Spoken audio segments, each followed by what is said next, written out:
You have to be careful about making a weird show or watching a weird show. Hello, this is Greg Smalley on Pod 366, a Weird Movies podcast. Joined today on the far right by the grounded Giles Edwards. Hello. And in the center, on my screen at least, the volatile Pete Turbovich, Penguin Pete Turbovich. If Giles is grounded, I'm the one way out in space. Yes, exactly. And drinking coffee because you need that energy. Oh, yes, of course. I need to be more hyped. And later today, we will swap out Pete for our special surprise guest that was unannounced last week, Simon Glassman, the director of Buffet Infinity. To discuss his, will have been on to discuss his absurdist channel surfing surreal local commercial movie, Buffet Infinity.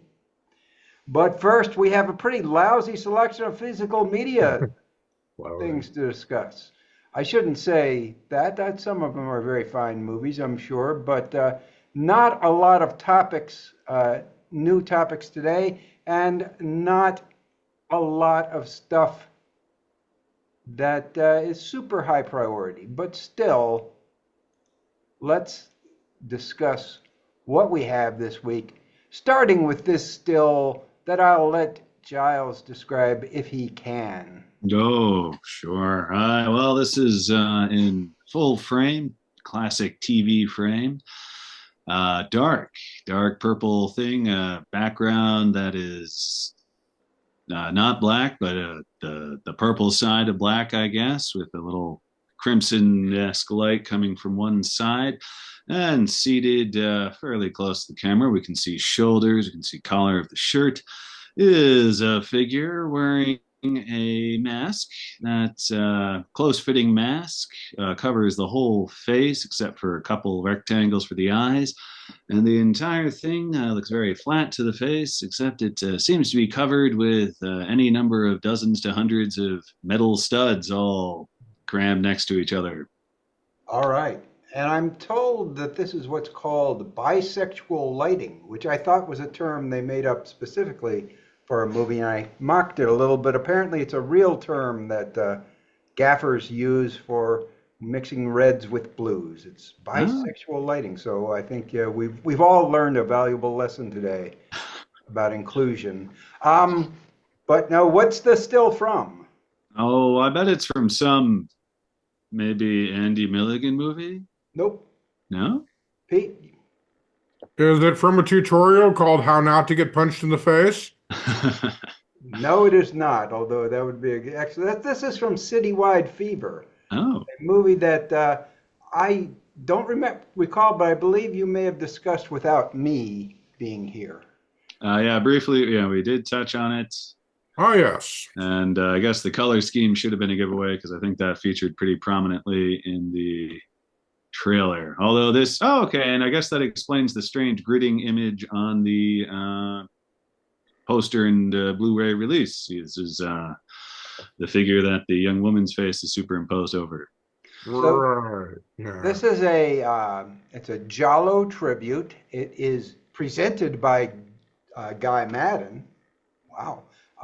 So that's high praise, I suppose. And it is from a first-time director named Josh Heaps.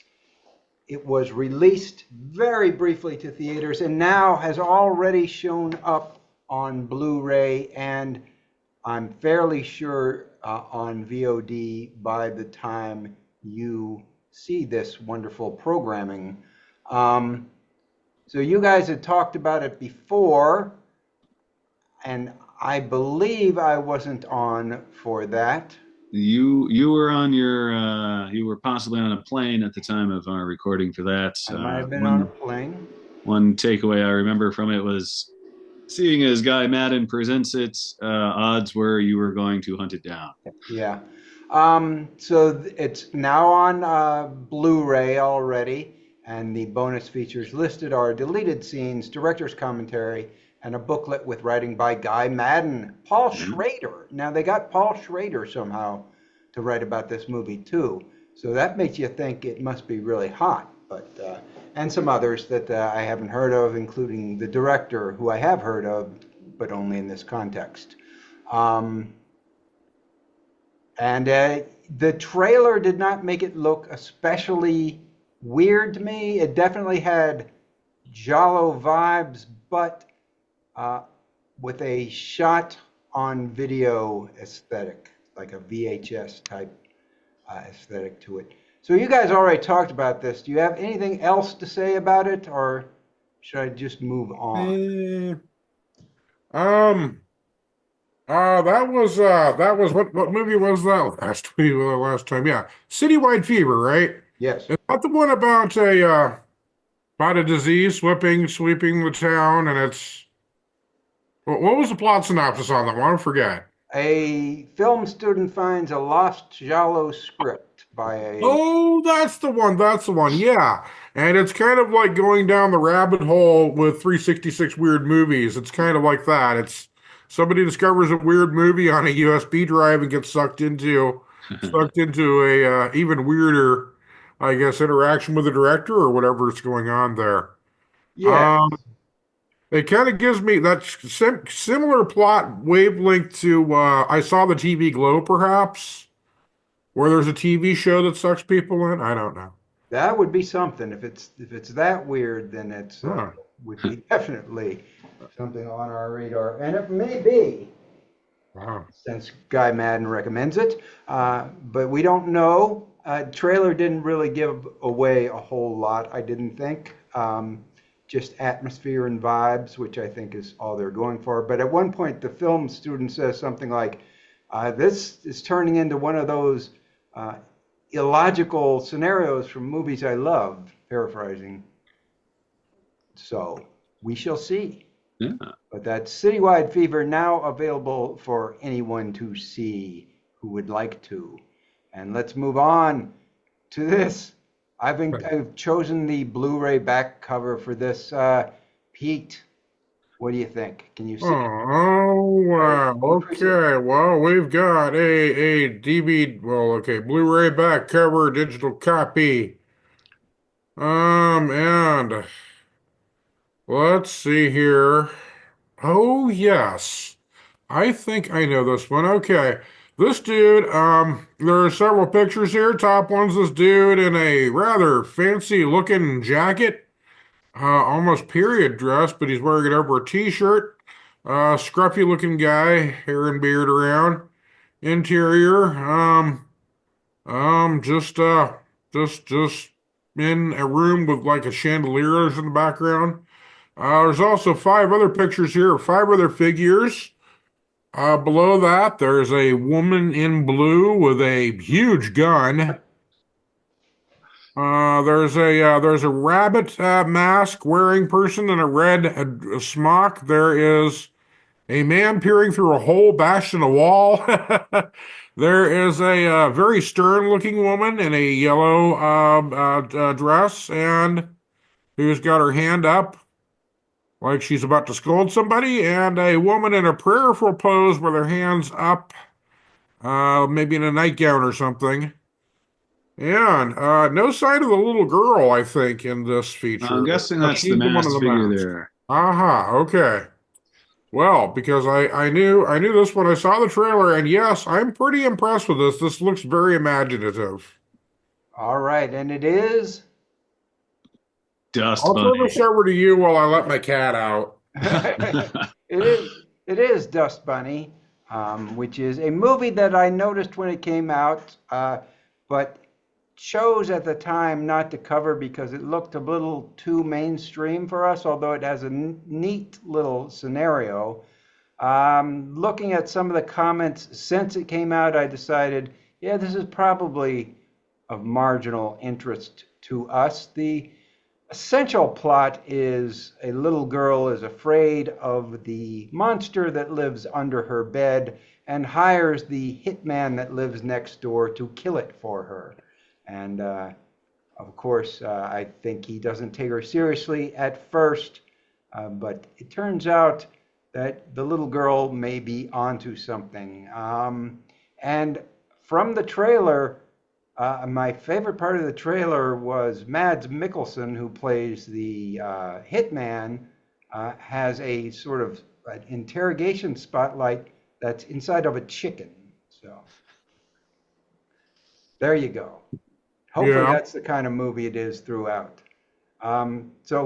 Pete, you already said you were impressed by what you saw. Yeah, with the Giles, trailer. any thoughts, Giles? Oh yeah, this at the very least, this looks like it's going to be a lot of fun. Seems to be people who are taking advantage of their super success they've had for the better part of a decade and are going out on a romp with it. Sigourney Weaver, I believe, is the woman the bottom right-hand side of these 5 images. She looks like she's having a blast. Mads Mikkelsen looks like he's having a blast. It's got that story framework I very much love of,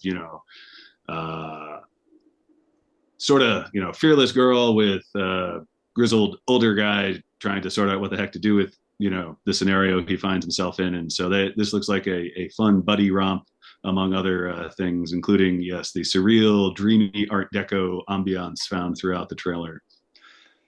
Yeah, Yep. this is the kind of quote that I saw from an Amazon reviewer that made me think maybe there's more to this than I originally thought. They described it as trippy, dark fantasy, creatively imaginative. That's a bit redundant, but surreal and terrifyingly freaky in concept, but done in a way you could watch it with older kids and teens.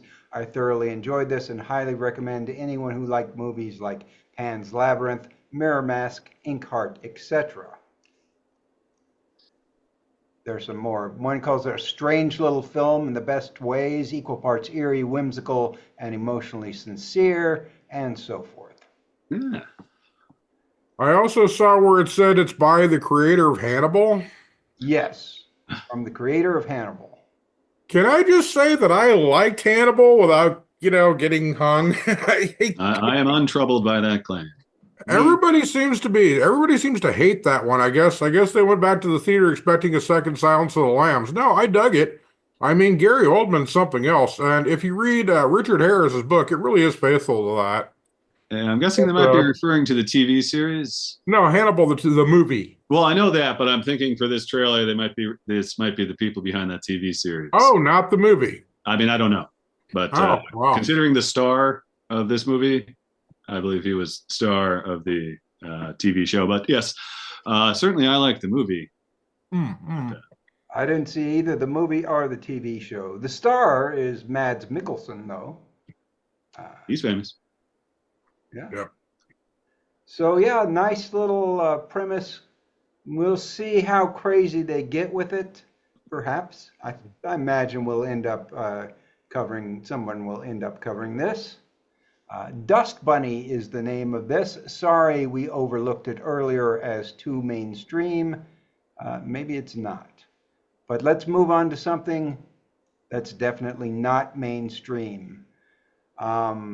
I think it's Giles' turn to describe this Blu-ray cover. It is a Blu-ray cover. The distributor proudly displayed on the band at the very top with their logo and their name. And below, what do we got? We got a mashup of images. We have a young fella, mostly obscured by some celluloid screen images. He's got a smug look on his face, though. We can tell that. We see a downtown shot of old New York City, I'm guessing, with their grindhouse options up, as well as a whole bunch of titles, which I presume are on this particular collection. And in bold, paint graffiti style font with quotes around it, all caps, is the title of this collection, and concerns the lost legacy of a particular filmmaker who apparently was very prolific and did things for no money whatsoever and did them very violently. That is, the movies were violent, and from the trailer, it sounds like his processes would not be up to union standards. Okay. Well, not to be coy about it, but this is Auteur, The Lost Legacy of Andy Milligan, which is a collection featuring the documentary about Andy Milligan called The Degenerate, The Life and Times of Andy Milligan, and 2 short features, which I don't think have ever been seen before, and 2 full-length features, which I know haven't been seen before, The Degenerates and Kiss Me, Kiss Me, Kiss Me, both of which were discovered separately in warehouses. I'll talk about Andy Milligan a little bit later, but do you guys have any initial things to say about this collection?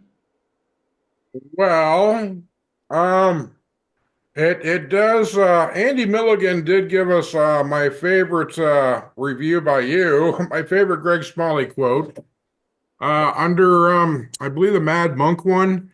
He said, "I'm not sure Andy Milligan movies have fans any more than car crashes do. There are only helpless, stunned onlookers." That's correct. And I really think that says a lot. But anyway, yeah, Andy Milligan. I have not yet seen his films, but when I see the trailer for this collection, I'm starting to want to be an Andy Milligan fan. Ooh. Giles. Yeah, I guess I'm not willing to commit as much as our esteemed associate Pete here in becoming a fan, but I certainly am intrigued by what little clips I saw throughout the trailer for the documentary portion of this release. So anyone who has gone to the extreme lengths of cinema, I think are worth at least taking a peek at. Apparently you, Greg, have done that and reported back to us. That said, if I were sat down by someone I at least sort of trusted and told we were going to watch an Andy Milligan movie, I would brace myself and go all in. And pray that it was a short one. So here's some of Andy Milligan's titles of his films. The Naked Witch, The Promiscuous Sex, Depraved, The Gay Life. I believe Andy Milligan was gay himself, actually. The Filthy Five, The Ghastly Ones, Seeds of Sins, Gutter Trash, Torture Dungeon, Bloodthirsty Butchers, one of his most popular features, Guru the Mad Monk, we've already discussed, Fleshpot on 42nd Street, which is the scene on the cover from the scene on the cover of the Blu-ray is 42nd Street, and so on, Legacy of Blood, and so on. His best title, not his best movie, but his best title by a long shot is The Rats Are Coming, The Werewolves Are Here, which was a movie that sold a lot of tickets based on the title alone. I like it. It also makes me think, if the rats tire you, what will the werewolves do? Oh, that's a good one. That was a good one. So yeah. Okay. 2 movies unseen by anyone previous to just a few weeks ago, unseen by anyone except the people that restored it.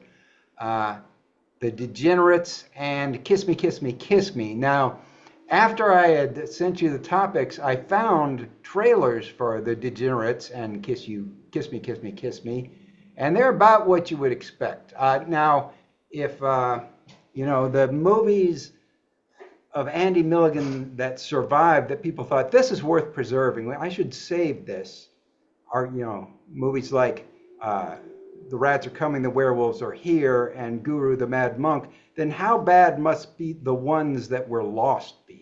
I mean, they must be terrible. The Degenerates is like a post-apocalyptic movie, but not really. But they're both black and white features. It's after a nuclear apocalypse and more people just fighting with each other over resources. And there's some hints of lesbianism, and it looks like maybe it was actually done before Night of the Living Dead, but it has sort of a Night of the Living Dead feel to it. It's from 1967. And then Kiss Me, Kiss Me, Kiss Me is a roughy sexploitation movie that looks like probably something Doris Wishman would have done but without the strange fascination with putting the camera on houseplants while people carry out conversations. So not really very good or exciting stuff. I think that the documentary that's included is likely to be by far the best feature in the movie, because I think Andy Milligan is probably one of those guys that's better talked about than watched. Although I do think every now and then back to Guru the Mad Monk and think, if you want to see a so bad it's weird movie, you could do worse than Guru the Mad Monk, which, is the movie he tried to do a period medieval movie in the heart of New York City with just minimal costumes and so forth. And yeah, it's a train wreck, but it's kind of fun. Anyway, so what do you guys think? Anything else? Yes. Where is Andy Milligan on the say on the spectrum of, say, Neil Breen? Is he close to that kind of level? I think he's probably more competent, but he doesn't have the what it seems Andy Milligan lacks is the eccentricity of the really bad filmmakers that are interesting. He's just purely out to do exploitation and to draw eyeballs. He's not weird like Doris Wishman or Ed Wood or Neil Breen or any of those really sincere and misguided people. It seems like he's mostly more just let me make some money off this, being as daring as I can in the 1960s. So more of a Roger Corman aesthetic. Yeah, but with gore. So sort of like a less talented Herschel Gordon Lewis, maybe. I know that hurt. Herschel Gordon Lewis wasn't exactly my first pick for most competent filmmaker, but okay. Hey, but you want to be a fan of Andy Milligan, so go to it, Pete. Yeah, I know. I can sit through Herschel Gordon Lewis opening the top of somebody's skull to put a straw in their brain and drink it. That's from. That's our. Which one is that from? That's Joel Reed. That's from Blood-Sucking Freaks. Oh yes, Blood-Sucking Freaks, of course. Wasn't that a I'm sorry. Wasn't that by the same director? No. Nope, it's by Joel Reed. Oh, okay. He's not the one. Okay, I got him mixed up with Herschel Gordon Lewis. All right. Yeah, Herschel Gordon Lewis wishes he could be as bloody as Joel Reed was in. In Blood-Sucking Freaks. Okay. All right. For some reason. All right. No, I'm thinking of something else by him. All right. I had a brain fart. Never mind. Disregard. Never mind. Okay, let's move on and discuss these last two as a pair, since they are a pair. Yeah.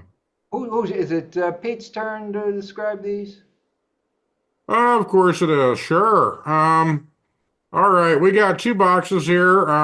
The one on the left is the one I'm going for. It has a plain white background, but the cat-out figure certainly makes up for that lack of detail. It is a cartoonish drawing of a fist who is squeezing a small woman in scale to the fist, kind of like King Kong squeezing Fay Ray.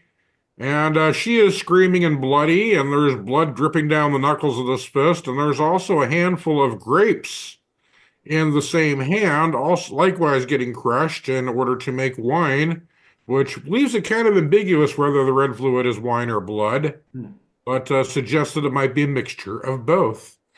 And the one on the right is a very bruised up, bloodied looking zombie woman whose giant head is hovering over a landscape at night in the dark. And likewise, and these two are The Grapes of Death and The Living Dead Girl, which are both from a French director, I believe. Yes. And that is? Jean Rollin. Okay. Rollin? Yeah. Jean Rollin. Jean Rollin. Jean Rollin. Okay. All right. But it's pronounced that way? Jean Rollin would be the Frenchier way to say it. Okay. Yeah. French So, mystifies me. at any rate, like I'll come back and talk about these if you want, but did you guys check out the trailers for these two? And if so, what did you think? Or I think they were clips, but Yeah, you sent it. Yeah, my timing meant I could only catch the trailers, but that seemed just as well. I saw a documentary about Jean Rollin some number of years ago at Fantasia, where I'm sure I was shown, no, I was quite possibly shown some clips from these. These looked, shall we say, more narratively purposed than many Jean Rollin movies I've come across, at least reading about or watching the trailer for. And as such, also more overtly violent, at least judging from the gist of the trailers compared to the more atmospheric trailers that we've been taking a look at these past few years as Monsieur Rollin's oeuvre has been coming out more and more from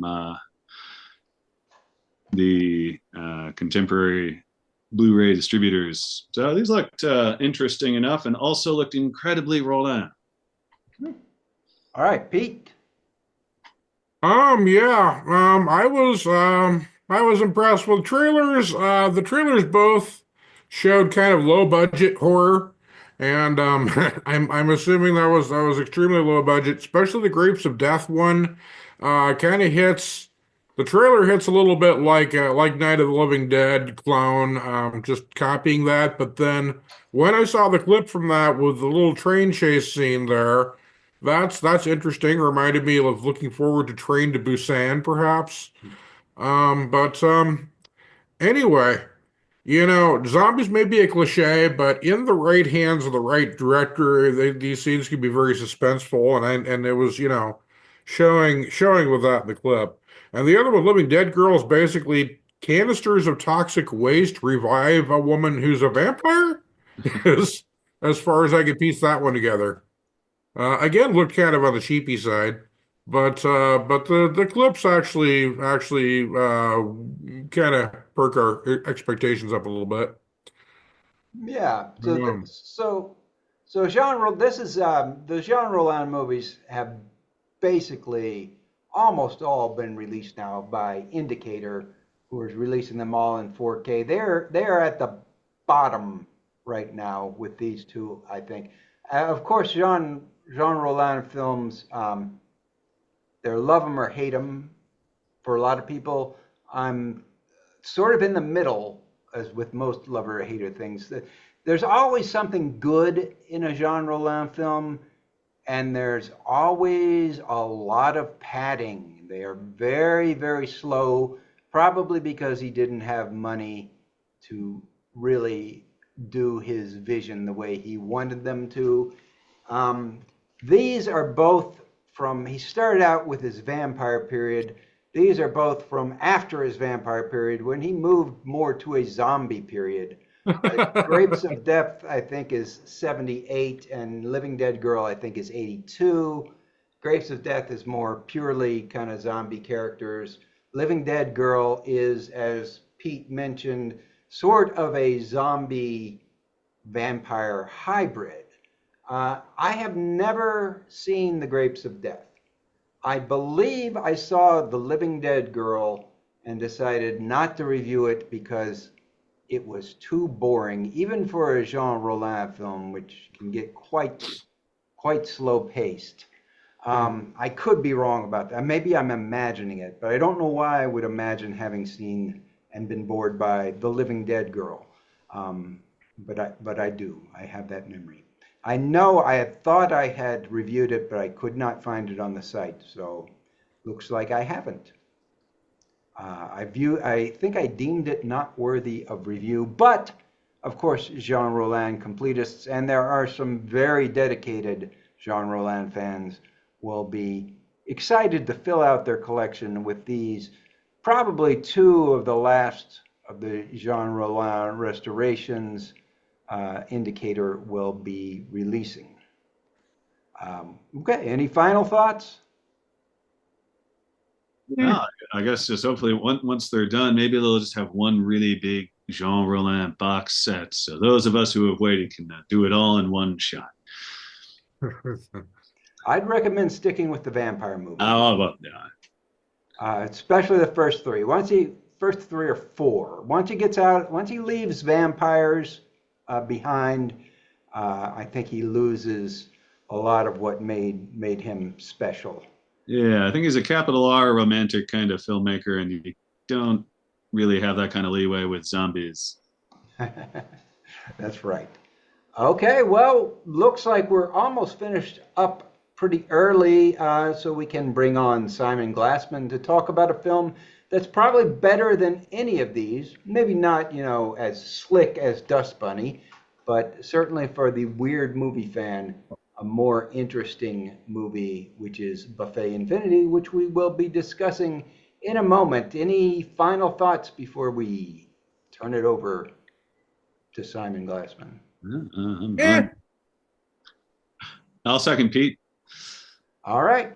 Well, we'll cut it off, and we will see you very soon. In fact, instantaneously. Bye for now, and see you soon. Cheers. They're weird. Hi, and we're back, joined again by Giles Edwards and our special guest, Simon Glassman, who my research tells me is a caricaturist, a stand-up comic, and now a first-time feature film director with Buffet Infinity, which is a channel surfing movie unlike anything you've ever seen, I feel it's safe to say. So, hi, Simon. Hey guys, how's it going? It's great. So the movie, you can describe it if you would like for us. The way I would kind of put people in the proper headspaces, to me, it was like if you were a schizophrenic with a short attention span, channel surfing circa 1995. This is the experience you would have. How do you describe it? Yeah, that's about right. And also, I like that description quite a bit. Okay, well, I am available to write blurbs, so Okay. there's a lot to go over with this movie, and I'm not sure exactly how much we can discuss without spoiling things for the viewer, but also in a certain sense, it's kind of spoiler proof also. What it is, as I said, channel surfing, and it's mostly made up of local TV commercials, about 1 minute in length segment. And as the movie progresses, a story develops between as the different commercials kind of react to each other. It's a very clever structure. I've seen a channel surfing movie like this before, but not one that was so layered and had this level of storytelling kind of embedded in it. And yet it's also still pretty abstract at the end, I would say. Yeah, that's pretty much all. I would agree with all of that. Okay, well, I'm going to let Giles ask a few questions. Yeah, hello, Simon. Glad to chat with you. I had the pleasure of catching this at Fantasia this past summer on the big screen, and I rewatched it earlier today, actually. And again, very, very impressive, very comedic and dark. There are probably about, I don't know, what, 6, 7, 8 main advertisements going on in this. And I was wondering if you might talk about your inspiration for some of them and what brought you to have them sort of commingle to edge your narrative forward here. Oh, in terms of inspiration, I think like a lot of it was local commercials and a lot of stuff on Adult Swim and a lot of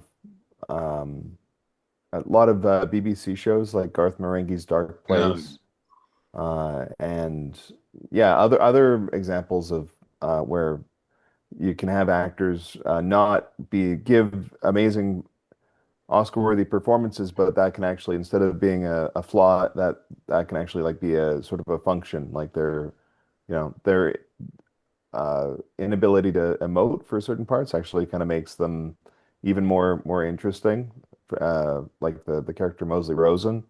That's my friend Kevin Singh, and he'd never been on camera before. And there was something just as a stand-up comedian that I found really funny Which about him. character? It's Mosley Rosen. It was The Oh, lawyer. the lawyer. Yeah. yeah, and I'm just really that's maybe my the thing I'm most proud of in the film is just like how he was able to kind of develop this character and kind of this person over kind of a couple years. He may have been one of my favorite characters because he is very believably awkward as the attorney. Yeah. Yeah, Kevin's like he's not that awkward of a guy. Like he's just a regular dude, but he can kind of yeah. He has this weird way of kind of drawing people in, especially when performing comedy, where he's not he's super dry. Mhm. And he knows when he's being funny. He's not somebody who's like oblivious to like the effect that he has on people. So it's like when we were shooting it, it was also my favorite part to shoot too because we didn't have to go outside. We had one camera set up and then one mic, and he would just stand there and just kind of make me laugh.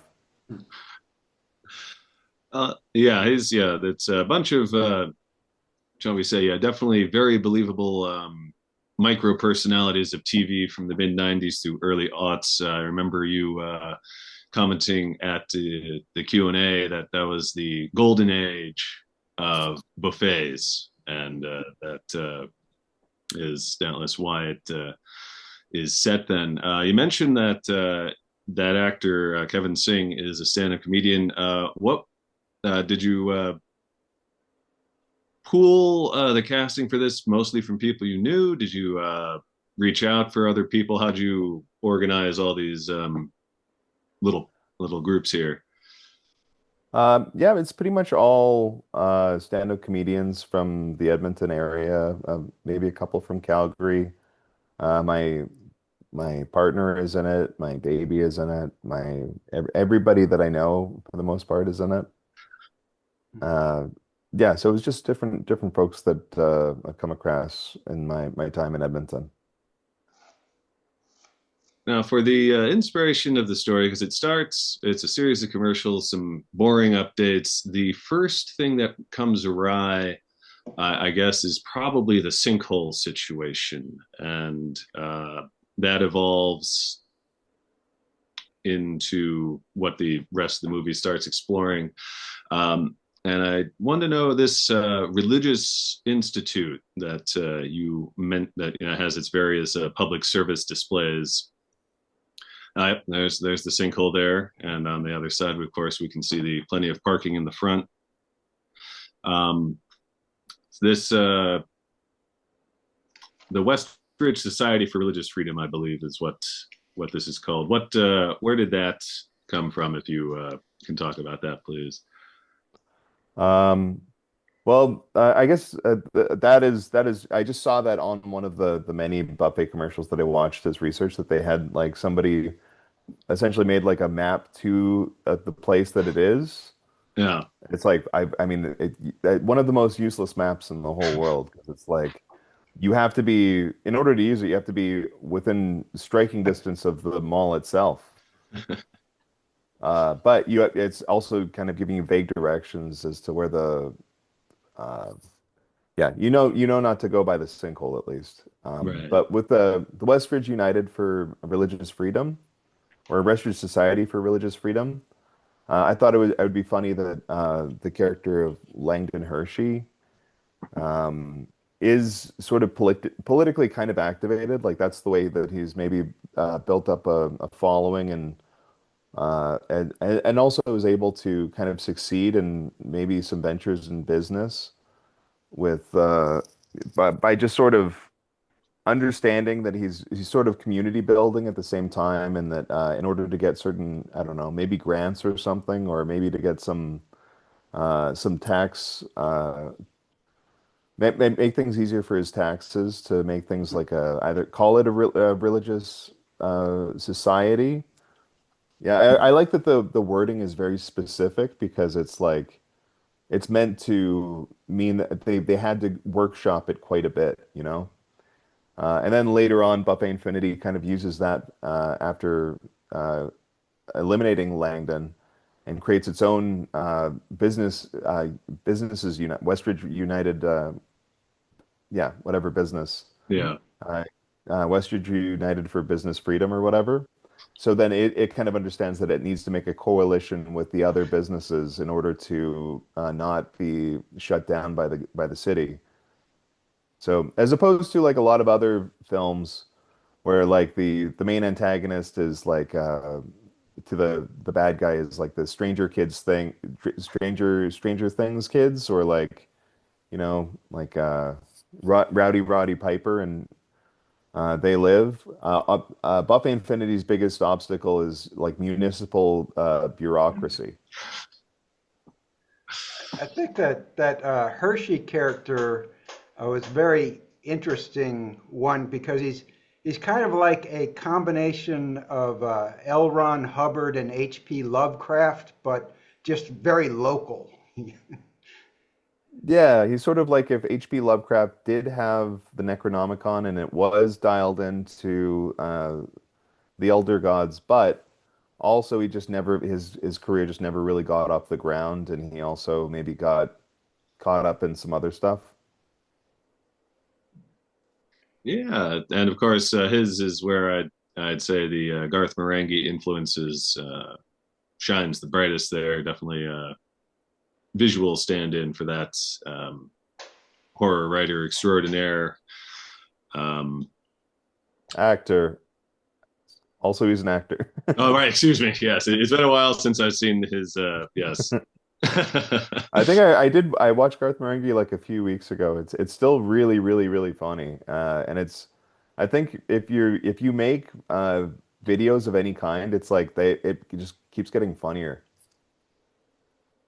Yeah, it was. Yeah. It's Matthew Holness for those who may not be familiar with the Garth Marenghi phenomenon. It's an alter ego, and I guess he's actually been recently busy again as his writer character. I believe a book came out in the last year or so that he went on tour with as Garth Marenghi there. So it's good to have such inspiring figures still out and about doing their thing there. But I guess speaking of inspiring, this is your first feature length thing, and I like to ask. I'll call them truly independent filmmakers like yourself who are out there doing their own thing that have no one really telling them what to do. Well, certainly compared to larger, shall we say, studio outings. What was the tipping point for you wherein you probably have had an idea for this for a while and then now you have a movie about it? What spurred you into, knuckling down and going through the long process of getting this story out there? Well, I was always making like small shorts. Usually they would be either commercial parodies or I always wanted to make I was always making like a multimedia something that was like either a voice that's disparate from the video or a voice or the video that's disparate from like a voice, like taking audio from my friends and then I would reenact the story with like puppets or something, or yeah, just trying to like mix it up and figure out interesting ways of telling a story. So like Buffet Infinity really is like the culmination of like 20 years of making other styles of video, and yeah, like if you go through my Vimeo, there's lots of stuff. Like I used to record my girlfriend right after she doesn't like a movie, and then I just have like 3 minutes of her talking about the movie. And she's really funny, so she's just kind of like trashing Batman versus Superman, but I also add clips from the movie. So when she's like, and then Batman's like this, then I get a little clip of Batman. Uh, like editing those things, which took like way longer than it should, just made me realize like, okay, well, a movie is really just a duration of time. it doesn't have to be like a specific style of video. It doesn't have to be it doesn't have to cost a specific amount of money. It's just a duration of time on my computer. So that sort of brought things down to earth quite a bit. And after I made like the first Buffet Infinity commercial, which was just like 30 seconds. Actually, I made one and then I lost it on a hard drive, and then I was like, oh man, I gotta try and remake this. Then I remade it, but it was like I forgot all the stuff. So it was like, okay, well, what am I forgetting? And then I kept making more commercials. So it ended up being less like, oh, I'll make a movie, and more like I just had it's more of an episode of My Strange Addiction, where I just kept making more of them, and then people would be like, what have you been doing the last like 2 years? And I'm like, don't worry about it. Um, so I understand that you probably shot quite a bit more material than you actually ended up using. Is some of that available somehow, or will it be, or is it no? Yeah, actually, I'm supposed to be putting it out on the Instagram in the next like few days, but there's some really fun stuff that I just wasn't able to fit inside of the film. Uh, it will be there. I think there's gonna be multiple cuts on the Blu-ray, and hopefully there's gonna be like there's a bunch of other just deleted scenes that didn't even make it into longer cuts. Like the Fantasia cut will probably be in there. Yeah, I was curious about that because yeah, we Greg and I got screeners for this. Greg could see, and so I could refresh my memory. And obviously, that was what 8 months ago now that you had your sold out event there. Was that different from what the current um, cut is now in any Yeah, I way? chopped probably like 10 minutes off. Okay, okay. I just wanted to ask that quickly. In regards to the actual story that's going on, and I'll try to describe it so that it's interesting without giving too much away.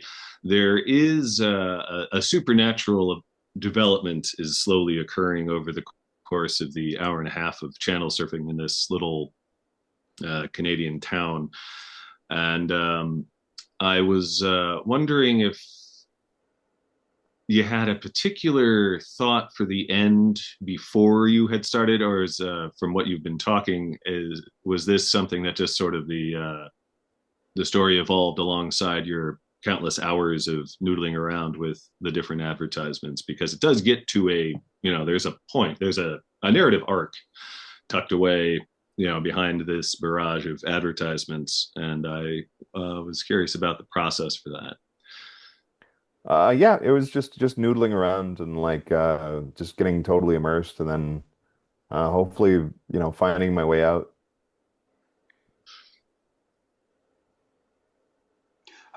Yeah, I'd say that although Giles says there is a narrative arc, and there is, it's still ambiguous enough, and I think it's kind of perfectly pitched between there being a real story and a lot of room to play around with what's going on. So is there like a canonical version of this story, or is it more what each individual makes of it when they watch it? Oh, definitely. Like, there's nothing that's up for interpretation to me. Like, I know exact. Like, in order to make it, I feel like I really appreciate it when people tell me that they have a different idea of what's happening uh, than the than what was than what I intended, because it's cool that other people can interpret it different ways. But canonically, it's around the third act, once Buffet Infinity has sort of its bipolar manic breakdown after trying to sell us all that Indian food. It is like a manic breakdown where it's like it's going through all of the possibilities of what it could do potentially, like what could it offer you, because it's like it starts as a buffet restaurant, which is like a very like it's trying to offer, it wants you to want it more than anything else. It's like it's an eldritch god that has like a lot of sort of um sort of inferiority issues where like if you don't love it, then it feels like it might not even be anything. So it goes through and offers you, you know, all of your dreams and all of your memories and all of the things that it thinks that it wants also. Um, so as it does that, it sort of shuffles through different identities, but also sort of uh, Buffet Infinity doesn't understand the difference between metaphor and reality. That's one of the biggest Mhm. parts of it because it's like it is like a child in a lot of senses. So when it is going through all those identities, and you guys can stop me at any time. This is Oh, okay. At the third act where it's Buffy Infinity is now writing the story after the we see those channel uh we see the color bars and we see that there's something that has happened with the television station. Buffy Infinity is like fully taken over, and from there on, Buffy Infinity's the entire narrative thrust, no matter what is being seen, is from Buffy Infinity's perspective, trying to convince us to unduct tape the doors of our basements and to come upstairs. And so it's like it's no longer my movie. It's Buffet Infinity, and it also trying to make itself as sympathetic to us as possible. So there's a story of like Abigail and Langdon Hershey and going back and forth, which is like totally is fine as like a story, but it's also Buffet Infinity kind of learning narrative and imagining itself as the most sympathetic possible figure. Mm. So it's taking it understands what's happening, and it's just like and it also understands our perspective on it. So it's like, well, I am probably evil, but I am also kind of a victim in this situation. That's one of the things I thought when watching the movie is as it goes on, the advertisements I interpret it as they become increasingly targeted towards specific individuals as the population is kind of shrinking. So now it can focus on the Indian market or the lonely person in the basement market. Yeah, I still don't really know why it ended up being Indian food. I just thought it was like Buffy Infinity just doesn't understand human digestion. That like Indian food is sometimes it's harder on the stomach if you have it at night. But it also saw sort of a niche in a market, so it kind of pounced on it. But as things go on, and it's literally just like talking directly to the viewer. Um, yeah, I mean I think we can all kind of assume what that's alluding to with our phones and stuff. yeah, because it doesn't want you to order suffering because that's one thing, you know, you can't return there. And yeah, watching it a second time, I was able to pinpoint what may be yeah, the turn of events. You mentioned the channels offering memories as you felt them into promising sensations you actually felt as a kid.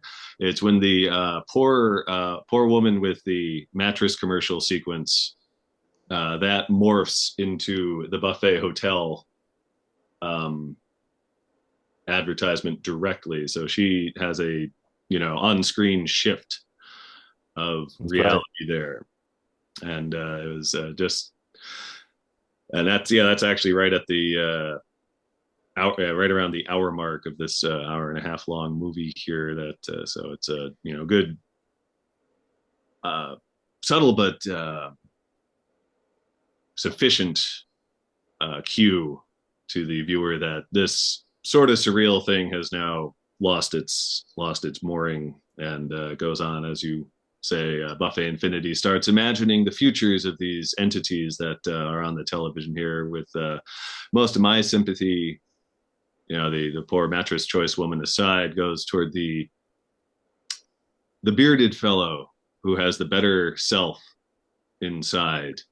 Oh, Donovan. And whatever, it's never made clear at all just what that advertisement is from the get-go. I imagine it's some sort of medication or Yeah. Originally there was actually he's sort of a cipher throughout the whole film as the like sort of an audience surrogate. So there was a cut where we actually said like, oh, it's xylopropidine or Zephydol or some fake Tylenol analog, but I don't know. I mean, it didn't really add very much. And also later on in one of the cuts that like the because of the humming, there everybody starts developing inner ear problems, and there's like a mass of people bleeding out of their ears. So there's like a really there's a really funny and it's almost shot similar to like a tampon commercial or like a ibuprofen commercial where he's like running down the running into his office and he's like, oh my God, I'm late. And it's like this big positive music. And then he walks into the office and everybody's like, oh my God. And he's just bleeding out of his ears. And then he has to go to the bathroom and like clog them up. And he's like, there's got to be a better way. Hmm. You very rarely see bleeding in actual local TV commercials, but I do remember like one of the first times I thought the earliest ones, it progresses. So the earliest ones are kind of affectionate parodies, and then they get stranger and stranger as it goes on. But there's a scene early on where the woman who's advertising insurance, is talking, and she gets in an accident. And she says, "Oh, she's so glad she's insured," and she's actually bleeding from the face. And I think what, they would never do that in an actual commercial. So That's true. I mean, I remember because that was originally uh I mean that is a really good point. I mean, I think that at that point in the film also, nothing scary has happened. So that was just one of the setup commercials. But I think that the reason why I had it that early on in the film was that I wanted to kind of demonstrate that this is kind of Westridge doesn't like to mess around with their advertisements. Like there's some there they kind of add a little bit more to than like the average place. Uh like Jenny just really cares. Uh Ahmed sort of cares. Um Captain and Savings like cares. yeah, these guys do really care about the I'm not sure if that came through, but also just like kind of needed something off the top that got you excited, you know? Yeah, watching it again, it's the Babcock insurance guy. I've grown fascinated with him as a phenomenon because he's only ever, that business is only ever referred to. We don't, as far as we know, see anyone who's actually behind that organization. And in a way, it seems he's the only business kind of spared, at least, in the imaginings from the increasingly powerful but also increasingly unsteady Buffet Infinity consciousness. There's Yeah, there's the Babcock insurance guy's like, what's that? He seems to be fine because he's part of the alliance, that's and, true. and he's not going through any of the surreal into tragic or unfortunate events that the others are. You Well, mentioned he does end up selling, I guess like I forget what it's called, psychic fraud insurance later yes. on. So yeah, possibly ultimately just the one big winner of this descent Yeah, into he's chaos. probably making a killing. Yeah, I remember one of the pleasures. Yeah, you brought a bunch of the people involved with the film to the Q&A and the Fantasia premiere there.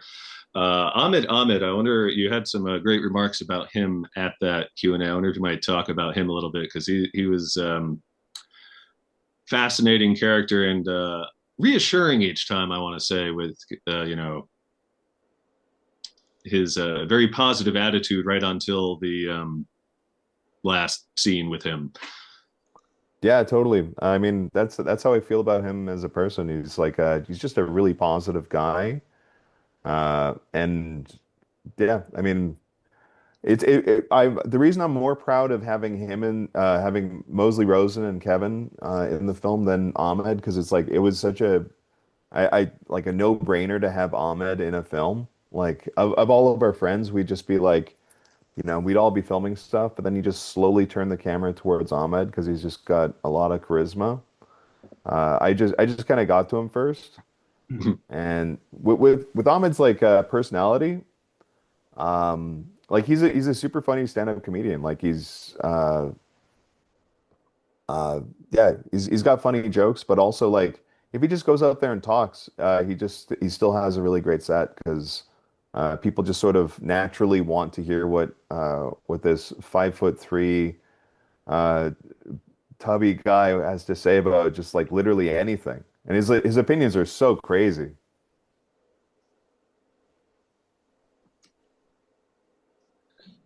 Now, for the film time, what was the timeline for your producing this? From when you'd say you truly started on this, notwithstanding the years going back, but when you had a more formal Buffet Infinity idea as the movie, how did the filming go for this? And was it one of those things that had some lockdown problems?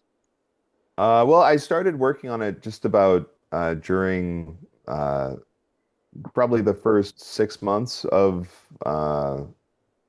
COVID, and I guess this is kind of like my COVID project that just ended up taking a little bit too long. So it was roughly 5 years, and then we're kind of in the sixth year because we're still doing paperwork technically. So five good years, and then 1 year where I have to sign a bunch of stuff that is in my email right now, and I'm kind of procrastinating. Mm. Happy to help with that. Oh, yeah. Since we're got about 6 minutes, we should not forget to tell people where they can see it and what the future plans are. I know it's screening around various places, but where can people find it and how soon? It's going to be on video on demand May 8th. So on all platforms, I think it'll be on Amazon, it'll be on Apple and YouTube, I think. And then it'll eventually, but that only for purchase. So I think I can't remember how much the cost is, but you'll eventually be able to catch it on another video service, hopefully around August that I can't mention. Mm. Okay, well, and what about is there going to be a Buffet Infinity too? Oh, that's a good. No, yeah, this was really hard to make, and I don't really want to put my family and friends through that again. Oh, that's reasonable enough. Do you have obviously once you deal with all the delightful paperwork ahead of you to wrap up this project, do you have any other movies that you're either brainstorming or have even started poking at? I'm going to make a film this summer that's not in any way like this. I Yeah, I just want to have a bunch of my friends who are funny actors all together and run around the street and have nothing. It's a really traditional movie in a lot of senses. It's almost like do you remember the Dogma 95 movement in Danish cinema? Like we're gonna shoot something like that because I just want to be generating something really quickly.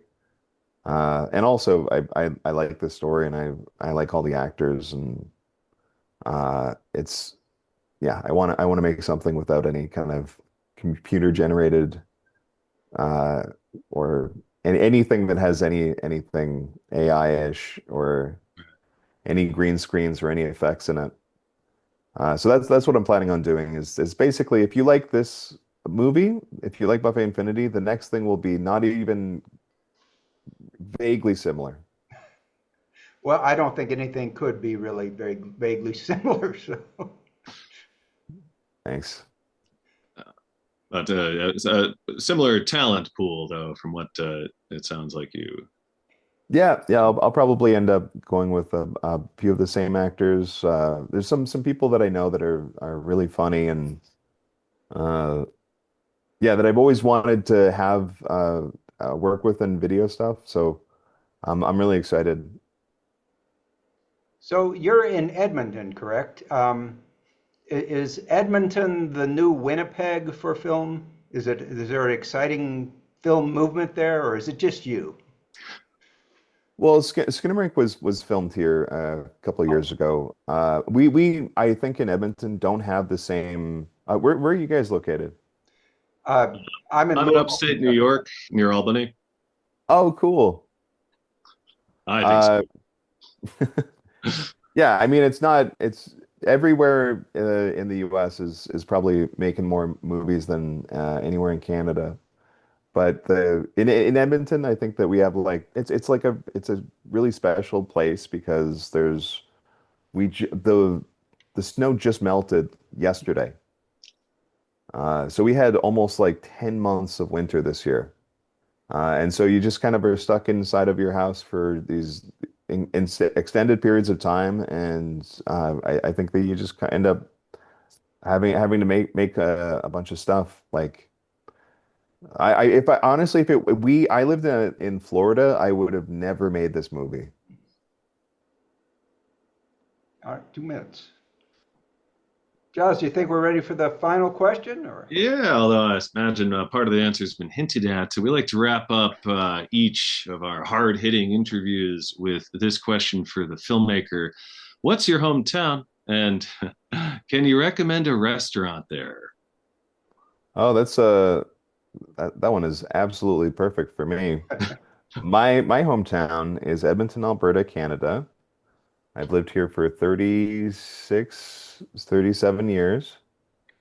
And if I'm gonna recommend a restaurant, I'm gonna say, well, like also like, what are you into in terms of like what do you like?